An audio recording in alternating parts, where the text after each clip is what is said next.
In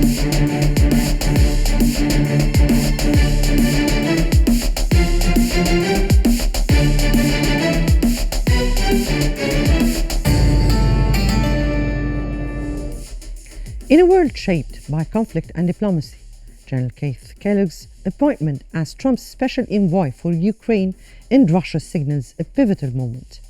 Will his military expertise and bold peace proposal to freeze the war and redefine global geopolitics, or will it ignite new controversies? Today, we explore the historic decision's strategy, implications, and the high stakes involved. Welcome to Think Tank.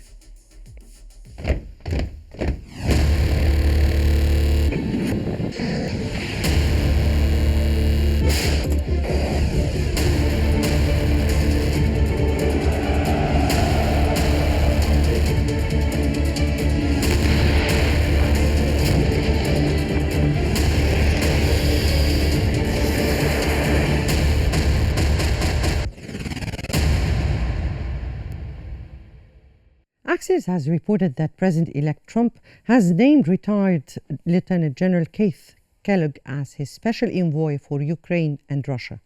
Kellogg has proposed a controversial plan involving Ukraine ceding territory to Russia in exchange for a ceasefire, signaling a shift from the Biden administration's policy.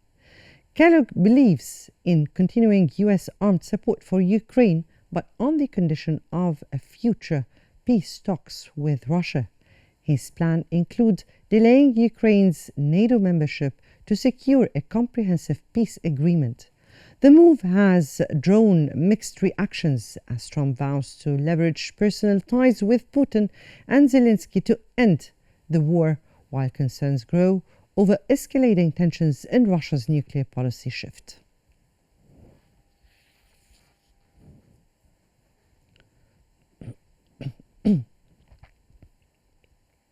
And for more analysis, we're joined by Ginger Chapman, an American Affairs expert and Republican Party member from Washington, and Dr. Olga Krysniak, an international relations professor from Moscow.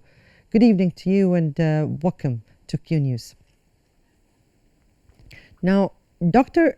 Krysniak, Vladimir Putin made strong remarks today threatening to target decision-making centers in Kiev, potentially with hypersonic missiles. So, will such statements offset future negotiations mediated by the incoming Trump administration? Of course, so we need to acknowledge one important fact that before diplomacy begins, everything will be somehow decided on the battlefield. And of course, everything what is happening on the battlefield, on the front line, where this military conflict is occurring now, it is the way which will be used in future negotiations, peace negotiations.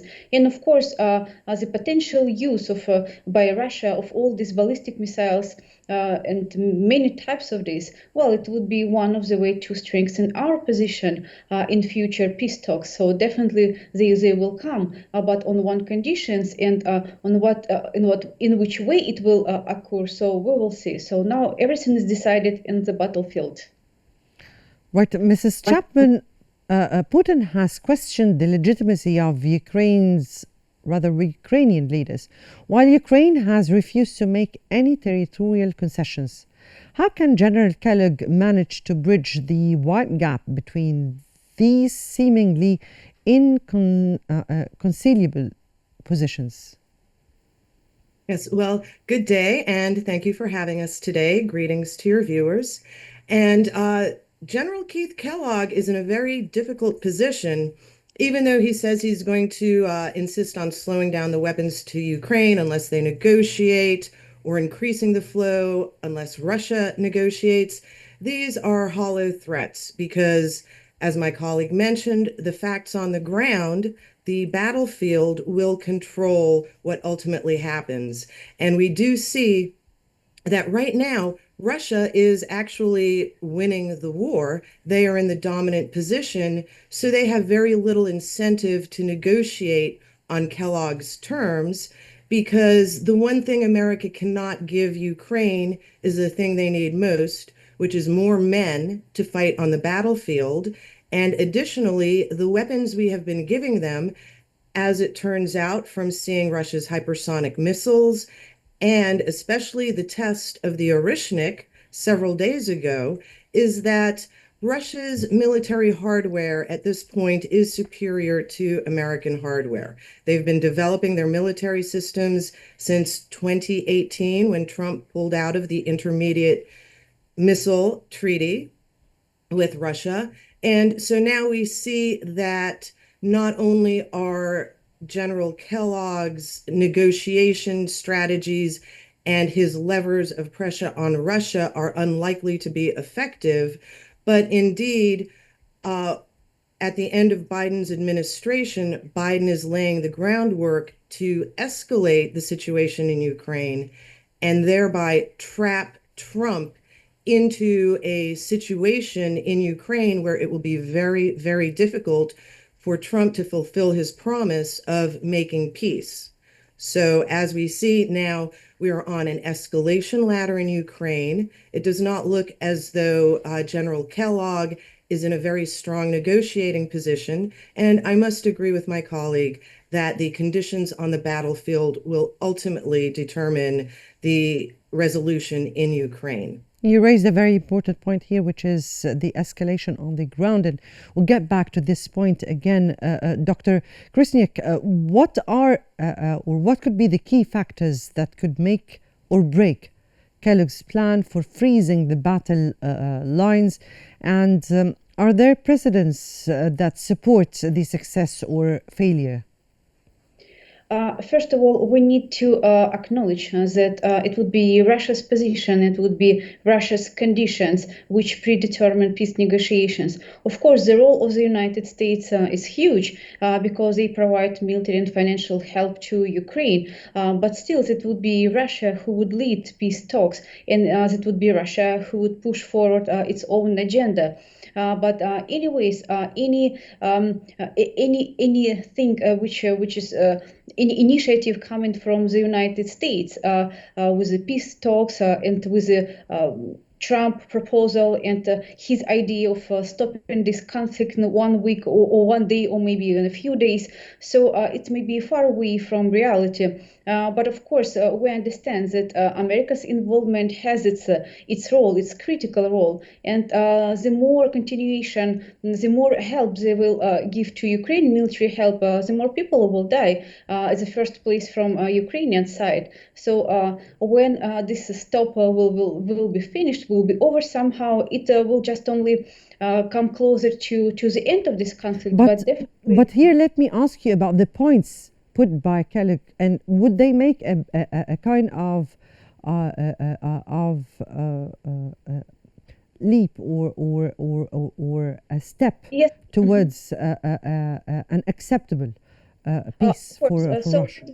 That would be Russian territory, so the Russian controlled territory, which is a part of the Russian Federation now, which is used to be Ukrainian, but still Russia has its historical right to obtain this territory. Second, it's definitely its non-involvement or even non-negotiation of Ukraine being a part of NATO, this military alliance.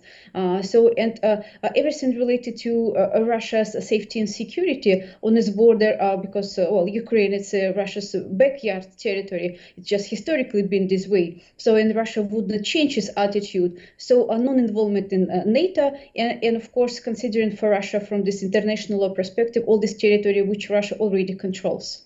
Mm-hmm. That's, of course, from the Russian point of view. Let me take here Mrs. Chapman. Mrs. Chapman, you spoke about the escalation and the battleground, which will be a decisive factor to where these negotiations are going.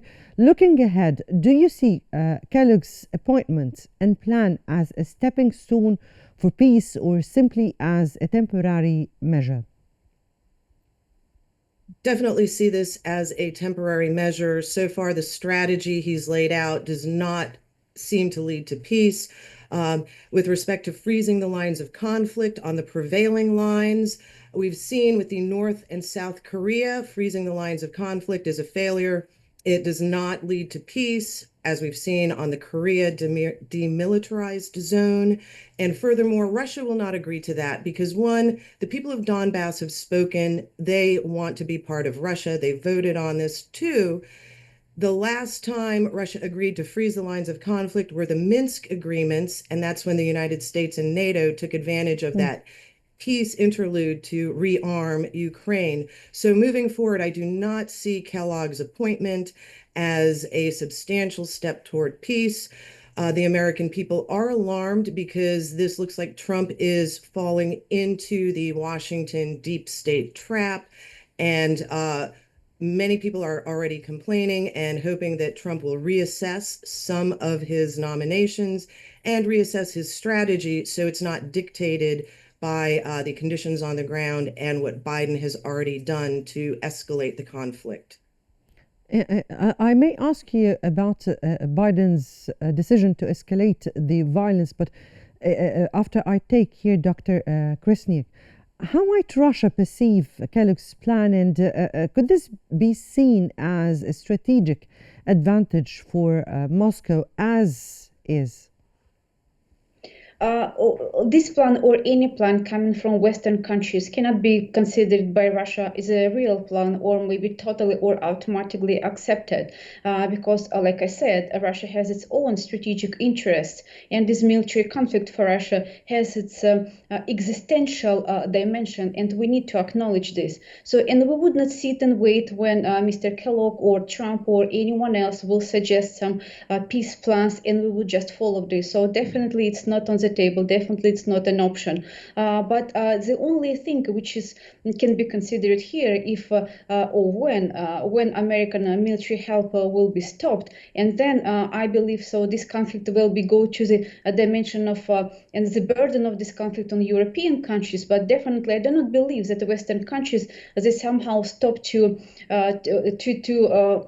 do something to stop its plan for somehow to make a damage to Russia. So in this case, we wouldn't follow any leads coming from Western countries because they definitely have their own interests and they do not coincide with Russia's interests. Mrs. Chapman, you spoke about the Biden administration and that it was escalating the situation. And we're speaking about very precise time. We're speaking just ahead of Trump assuming office in January. We're speaking about 1 month. Why do you think the Biden administration has chosen to escalate the situation at this very precise and very critical time? Yes, that is an excellent question. And there are several reasons behind the Biden administration desire to escalate. One, Biden may be very angry, and he is doing this to lock Trump into continuing the war because when the situation escalates, then America is more involved, and the more involved America is, the harder it is for us to extricate ourselves. And most importantly, as Senator Lindsey Graham has pointed out, Ukraine has $12 trillion worth of valuable mining or valuable minerals. Ukraine has rich farmland that Zelensky has already made agreements with American corporations to turn over to them. So there is a lot of high-powered multinational corporations, very big money that have had their eye on Ukraine's resources. And furthermore, the United States has always used Russia as a villain to justify America's military buildup. But as it turns out, Russia is very rich in resources. Russia has $75 trillion in resources. And the previous American plans to weaken Russia, break it apart, and then somehow gain control of their resources, this plan is in play, but America has to go through Ukraine first. So this is once again an example of American hegemony, America wars of expedition to weaken other countries, gain control of their resources. However, this is not the America of 30 years ago. America is no longer the military superpower that we were in 1991 when the Soviet Union fell. So America is approaching a time of reckoning. And it looks like when Trump assumes office, he will be the first president to have to deal with America's weakened stature militarily, our weakened economic stature. The more that Lindsey Graham threatens other countries with Yes. sanctions, the weaker America gets economically. Yes, Ms. Chapman, we'll get back to you again on this very particular moment. But before we continue our discussion, let's take a closer look at Ukraine's uncertain future in securing U.S. support, with shifting American public opinion and mounting European responsibility.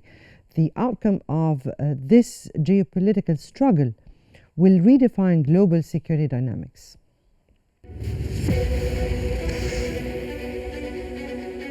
As U.S. President-elect Donald Trump's return to the White House looms, Ukraine faces an uncertain future in securing continued U.S. military support. With a growing public sentiment in the U.S. against foreign military engagements, evidenced by recent polls showing 51% of Americans oppose continued aid, Ukraine's prospects depend heavily on adjusting to Trump's isolationist stance. His America First policy demands that Europe take more responsibility for defense, reducing U.S. involvement. To maintain U.S. aid, Ukraine must align its strategy with Trump's preferences by framing the conflict as part of a broader effort to weaken Russia, thus preventing future threats to American interests. Moreover, Ukraine must emphasize the increasing contributions of NATO and EU members, positioning the conflict as a shared burden to reduce the cost to the US.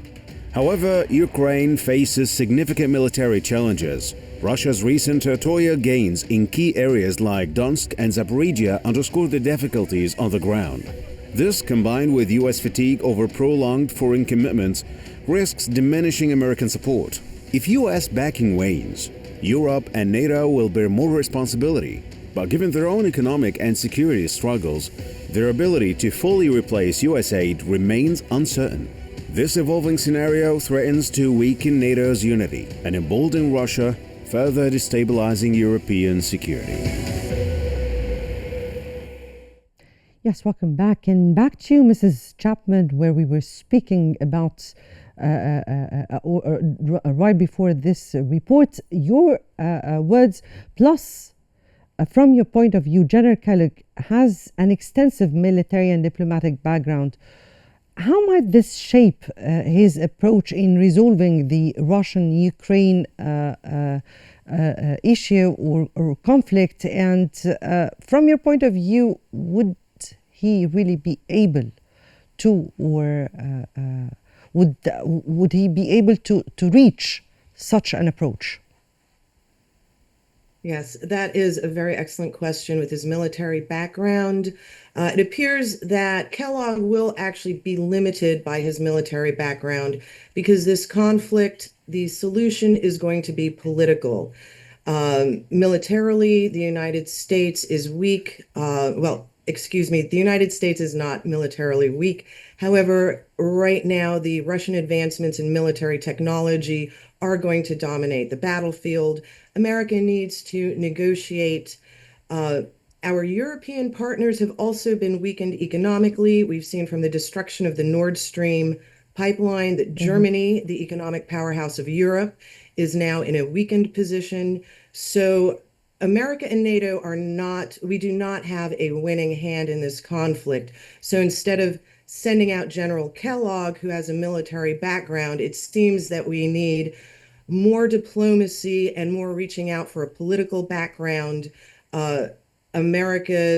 Trump's appointments that are rattling the saber and trying to show military strength are ultimately going to weaken the United States negotiating position because we cannot back that up. We need to look for alternative pathways to peace in Ukraine and also the Middle East. These are both traps which will explode right after Trump takes office. Right. Dr. Krasniak, part of the colleagues' point of view or the plan is the freezing of the battle lines From your point of view, would the freezing of the battle lines solidify Russia's control over certain territories? And is this acceptable? How does this resonate rather with Russia's long-term strategies in Ukraine? Well, I do not believe that freezing the conflict, freezing the front line, it would be an acceptable options for Russia. So definitely not. As just a few minutes ago, my colleague said, this similar position or similar issues, the resolving issue within the Korean War definitely did not prevent a conflict. And now we see still this region of Northeast Asia is very unstable. And now it's become even more dangerous with North Korea obtained with nuclear weapons. So in getting back to the front line and the battlefield in Ukraine, so we see. So Russia has its plan or an ambition or an aim, so not to freeze the front line, but to advance its position and maybe to have some additional offensive operations. To go deeper into the Ukraine. So once again, it's not the Ukraine is a sovereign state. It is a historically Russian territory with Russian-speaking people. So and definitely freezing the front line, it's not an option. It's about to demilitarize the rest of Ukraine. So what will be rest? And it's about to obtaining or having just only nuclear status for this part of Ukraine, which will be called as Ukraine. So, but freezing the line, so definitely it's not an option. Mm-hmm. Mrs. Chapman, the choice of Trump for Kellogg, your take on that, and definitely about the Kellogg plan that includes leveraging the U.S. military aid as a negotiation tool. So how do you think this strategy could be effective in resolving this situation here? Unfortunately, leveraging U.S. aid is not going to be an effective strategy. As we've seen, the people in the Donbass are ethnically Russian, and essentially money and weapons will no longer help the Ukrainian people. They are desperately short of men. And additionally, the United States is running out of munitions. We're running out of weapons. And as we've seen, our ATACMS, our HIMARS missiles are able to penetrate a short way into Russia. But all this does is provoke and escalate the situation. We are outclassed on the battlefield. So essentially, we are weakening our leverage. And it looks like for the negotiations, Russia really will be in control of what ultimately happens in Ukraine. But will it convince Ukraine? Will it convince Ukraine to come to the table of negotiation here? Will it be aligned with, of course, the U.S. allies? This will only anger the Ukrainians. The Ukrainians have centuries-old dispute with the Russians. The United States is a newcomer, and as we've seen, the militias in Ukraine have threatened Zelensky for the past year by saying if Zelensky negotiates with Putin, his life will be in danger from his own people. Ukraine is not in a position of power, and any negotiations the United States try to continue is not going to resolve the centuries-old argument and conflict between the Russian and the Ukrainian people. Ultimately, all this will do is weaken the United States' position overseas and further show the world that the United States needs to pull back and focus on our domestic issues. The danger for Trump is he is going to get trapped in these foreign policy conflicts early in his administration, and history shows that when a president focuses on foreign conflicts, he is unable to live up to his domestic issues. He will be unable to fix America as he has promised to do. So we are in a very critical point right now. The escalation in Ukraine, the escalation in the Middle East, in spite of the ceasefire, this is going to be very, very dangerous for Trump's incoming administration and especially for his domestic policy. But we have to admit that the world geopolitical scene really reflects on the whole situation or the whole world, particularly economies, and I guess it has reflected much on the United States economy there.